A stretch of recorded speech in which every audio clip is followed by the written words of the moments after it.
눈이 오고 또 설 연휴 가운데에도 또 새벽 예배 가운데 오신 우리 권사님, 장로님들을 주님의 이름으로 축복합니다. 가정에 설 연휴 가운데 하나님의 놀라운 축복이 임하기를 소망합니다.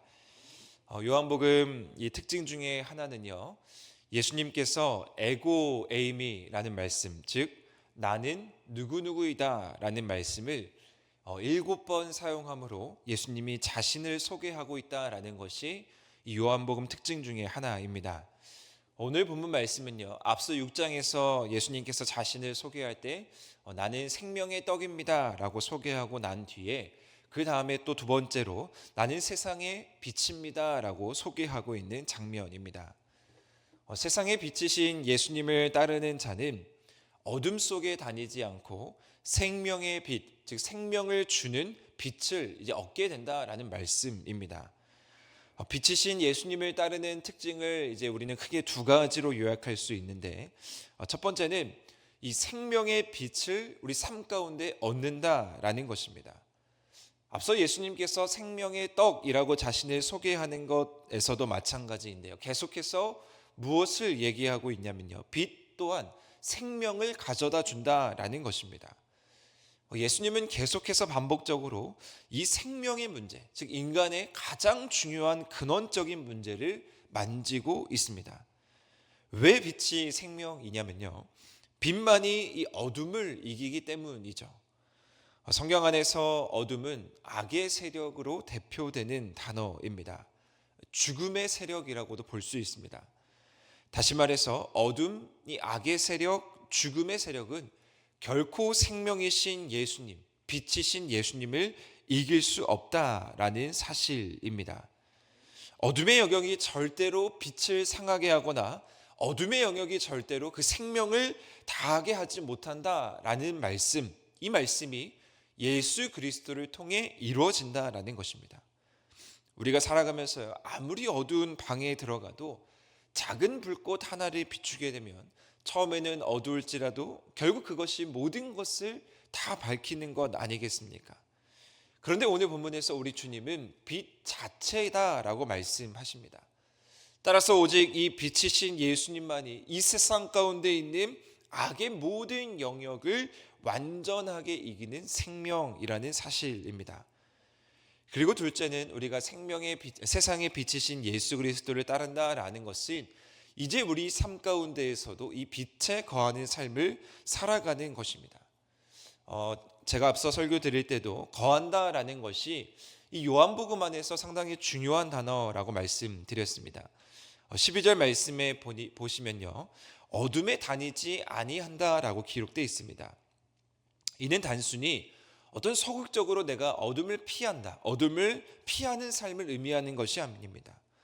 우리가 예수 그리스도께서 우리에게 생명의 빛을 비추시면 적극적으로 우리는 이제 예수 그리스도의 빛을 비추는 삶을 우리가 살아간다라는 것을 의미합니다. 그것이 바로 어둠을 다니지 않는 삶입니다. 우리가 세상 가운데에서 어둠에 들어가서 빛을 비출 수 있는 삶까지 이어지게 되는 것이죠. 우리는 그것을 뭐라고 표현하냐면요, 바로 우리가 예수 그리스도를 닮아가는 제자입니다. 우리가 그리스도를 따르는 삶의 모습으로 살아갑니다라고 표현하고 있습니다. 그것이 바로 빛에 거하는 삶이 되는 것입니다. 우리가 세상에 비치신 예수 그리스도를 적극적으로 드러내는 삶을 살아가야 되는 것이죠. 물론 이러한 삶이 이제 세상의 입장, 어둠의 입장에서 보게 되면요, 그들의 입장에서는 얼마나 불편한 삶이겠습니까? 왜냐하면 점점 어둠이 설 영역이 없어지고 어둠이 주장하는 것이 이제 빛으로 가리워지니 그들의 입장에서는 당연히 예수 그리스도의 존재, 또 그리스도인의 존재, 세상의 빛의 이 존재가 불편할 수밖에 없습니다. 자, 오늘 본문을 보십시오. 바리새인들이 딱 그러한 모습을 하고 있습니다. 빛이신 예수님을 이해하지 못한 이 바리새인들은 오늘 이 말씀을 하고 있는 예수님의 증인에 대한 자격을 문제 삼고 있습니다. 먼저 바리새인들은요, 그들이 아주 능통하다고 하는 율법의 근거에서 예수님을 공격합니다. 율법에서는 뭐라고 기록되어 있냐면 두 사람의 증언이 참돼야지만 그것이 참 증언입니다라고 말하는 것이 율법입니다. 자, 그런데 보십시오. 오늘 본문에서 바리새인들 입장에서 예수님 본인 스스로 자신에 대해서 증언하기에, 그리고 혹여나 그리고 그 증언이 성립된다라고 할지라도 지금 예수님 혼자서 그 증언을 하기 때문에 이 바리새인들의 입장에서는 율법의 근거에서 옳지 않다라는 거예요. 두 명이 증언해야 되는데 예수님 혼자 증언하기 때문에 옳지 않다라는 거예요. 그것이 13절 말씀입니다. 그런데 예수님은 분명하게 말씀하시죠. 내가 나를 위하여 증언하여도 내 증언이 참되다라는 말씀입니다. 그러면서 예수님은 어떤 근거를 덧붙이냐면요, 나는 내가 어디에서부터 왔고 어디로 가는지를 분명하게 안다라는 겁니다. 예수님에게 시비를 거는 지금 바리새인들은요, 지금 이 말씀을 하고 있는 예수님이 어디에서부터 왔고 어디를 가는지를 전혀 모르는 자들입니다. 그들은 지금 어떠한 판단을 하고 있는 거냐면요, 그냥 육체를 따른 판단을 하는 것입니다. 그래서 앞서 그들은 예수님의 출신, 예수님의 배경을 문제 삼으면서 어떻게 나사렛에서 선한 것이 나냐, 저가 요셉의 아들이 아니냐, 이런 말들을 하고 있는 것입니다. 갈릴리 출신이기에 당연히 예수님의 말씀은 옳지 않다라는 것입니다.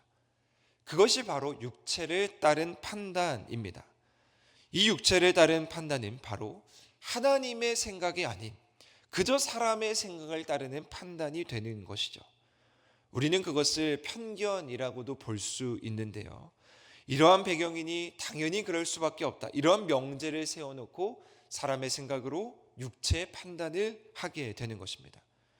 자, 그런데 예수님은요, 그러한 판단을 하시지 않는 분입니다. 그리고 혹여나 예수님께서 판단하신다면 그 판단은 분명하게 참이다라고 말씀하고 있는데, 왜냐면요, 이 말씀이 중요한데 예수님께서는 나를 보내신 이가 나와 함께 하시다라는 것을 분명하게 아셨기 때문입니다. 예수님의 판단은 이런 바리새인들처럼 인간들이 세우는 기준에 의해서 판단하는 것이 아니라 전적으로 하나님의 뜻에 의거한 완전한 판단이다라는 사실을 말하고 있습니다. 무엇을 이야기하고 있습니까? 하나님이 예수 그리스도를 위해 친히 증언하신다라는 말씀입니다. 예수님도 자신을 위해서 증언하시고요, 하나님도 예수님을 위해서 증언하시니 이제 무엇이 성립되는 것입니까? 바리새인들이 문제 삼고 있는 부분, 너희 예수 그리스도의 주장이 한 명밖에 안 되니 그것이 옳지 않다라는 그 증언마저도 하나님, 예수님 두 명의 증언으로 완벽하게 성립되는 것입니다. 자, 그런데 이는 유대인들의 어떤 이성적인 이해를 돕기 위한 방법이지 그보다 더 중요한 본질은 무엇이냐면요, 바로 예수님께서 그 율법을 뛰어넘는 예수님의 말씀이 바로 율법의 완성임을 오늘 말씀을 통해서도 보여주고 있는 것입니다. 예수님은 율법에 얽매여 있는 분이 아니라, 예수님은 율법의 기준에 의해서 움직이는 분이 아니라, 예수님이 율법을 뛰어넘고 예수님 자신 스스로 율법을 완성하는 분임을, 유대인들이 그렇게 주장하는 율법, 그 말씀 그 위에 계신 분, 그리고 그 말씀의 주인이 바로 예수님이시다라는 것을 명확하게 이야기하고 있습니다. 그런데 바리새인들은 계속 이러한 예수님의 말씀이 반복되고 반복됨에도 불구하고 그들은 예수님을 인정하지 않고요, 또 심지어 교만한 태도를 보이고 있습니다. 19절 말씀에 보시면요, 내 아버지가 어디 있느냐라고 또 묻고 있지 않습니까? 예수님을 인정하지 않는 것입니다. 얼마나 많이 예수님께서 자신에 대해서 줄곧 이야기했겠습니까? 자신이 아버지께서 보내신 이라고, 자신이 하나님의 아들이라고, 자신이 베푼 세례가 참 세례라고 아주 많은 이들에게 이야기했을 것입니다. 그리고 수많은 이들이 지금 예수님을 따르고 있는 상황입니다. 그런데 오늘 이 바리새인들은요, 아무리 예수님이 하나님의 아들이고 내가 하나님이 보내신 자라고 말을 해도 예수님을 인정하지 않습니다. 왜냐하면 그들의 마음 가운데에는 이미 교만, 사람의 생각, 인간의 판단이 자리하고 있었기 때문입니다. 그래서 예수님도 오늘 말씀에 직접적으로 대답하지 않는 것처럼 보입니다. 자, 그런데 오늘 예수님이 하신 말씀을 보면요, 누구보다 정확하게 이 진리를 선포하고 계십니다. 어떤 말씀을 하고 계시냐면요, 나를 알았으면 아버지를 알고 나를 모르면 아버지도 모른다라고 19절 말씀에서 이야기하고 있습니다. 즉 정리하면요, 이 세상에서 우리가 하나님을 알 수 있는 방법을, 이 신약시대의 당시 상황에도 마찬가지고요, 오늘 2025년을 살아가는 우리들도 마찬가지이지만 우리가 이 세상에서 하나님을 알 수 있는 유일한 방법은 예수 그리스도를 통해서만 가능하다라는 것입니다. 율법을 통해서가 아니라 인간이 세워놓은 지식, 인간이 세워놓은 여러 가지 이야기들이 아니라 어떤 학벌, 어떤 배경, 어떤 상황과 환경을 통해서가 아니라 요한이 줄곧 외쳤고 또 예수님께서 이 땅 가운데에서 줄곧 외쳤던 그 메시지, 예수님이 하나님이시고 나를 보내신 이를 통해서 아버지께로 갈 수 있다라는 이 진리의 말씀만이 우리를 예수 그리스도에게 나아갈 수 있게 한다라는 사실입니다. 사랑하는 한우리 성도 여러분, 특별히 오늘 새벽 예배를 드리고 계신 우리 성도님들, 이 말씀이 특별히 이 설 연휴 가운데 우리 가정의 모든 구성원 가운데 자리하기를 축복합니다.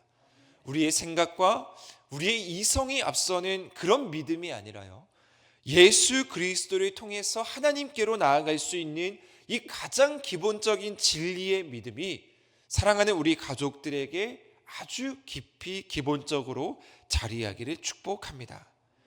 우리가 믿는 예수님 어떠한 분이십니까? 요한복음을 우리가 새벽마다 묵상하고 있는데요, 이 요한복음에서는 우리의 믿음을 계속해서 점검할 수 있습니다. 왜냐하면 예수님이 자신에 대해서 내가 누구누구이다 라고 소개하고 있기 때문입니다. 예수님도 무시당하고 예수님도 말씀을 전함으로 인해서 핍박당했습니다. 그런데 그것에 굴하지 않고 세상으로 나아가셨고 빛이라고 선포하셨고 생명이라고 선포하셨습니다. 사람들이 뭐라 하든 말입니다. 여기에 중요한 교훈이 있습니다. 우리 안에 믿음이 선명하게 되면요, 우리가 예수님이 어떠한 분인지를 분명하게 알게 되면 우리 주변의 상황은 큰 장애, 걸림돌이 되지 않는다라는 거예요.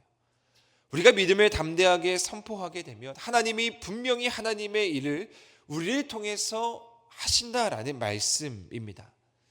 예수님께서는요, 처음부터 분명하게 그 사실을 알았습니다.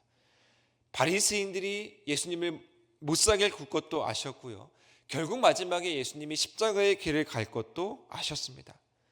자, 그런데 이 모든 것을 뛰어넘어서 예수님이 알고 계셨던 가장 중요한 사실은 무엇이냐면요, 바로 하나님이 모든 것을 이기신다라는 것을 예수님이 아셨습니다.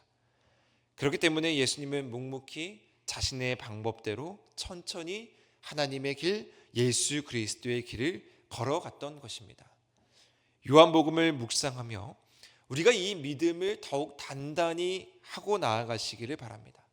우리는 믿음이 있다면 넘어지지 않고 쓰러지지 않습니다. 왜냐하면 결국 이 믿음이 모든 것을 다 이기기 때문입니다. 사랑하는 여러분, 우리 주님이 결국에는 이기신다라는 이 사실을 기억하면서 오늘도 나아가시기를 바랍니다. 예수님이 세상의 빛입니다. 그러면 우리는 이 말씀을 가지고 이제 가정에서 우리가 속해 있는 공동체 안에서 이제 빛을 드러내는 삶을 살아가야 합니다. 주변에서 뭐라고 하든 주님 안에 거하며 흔들리지 않고 오직 말씀이신 예수님, 오직 진리이신 예수님을 오늘도 마음껏 전하시면서 특별히 가정 안에서 사랑하는 자녀들에게, 사랑하는 가족들에게 이 예수 그리스도를 전하시면서 오늘도 복되고 귀한 하루 되시기를 주님의 이름으로 축원드립니다.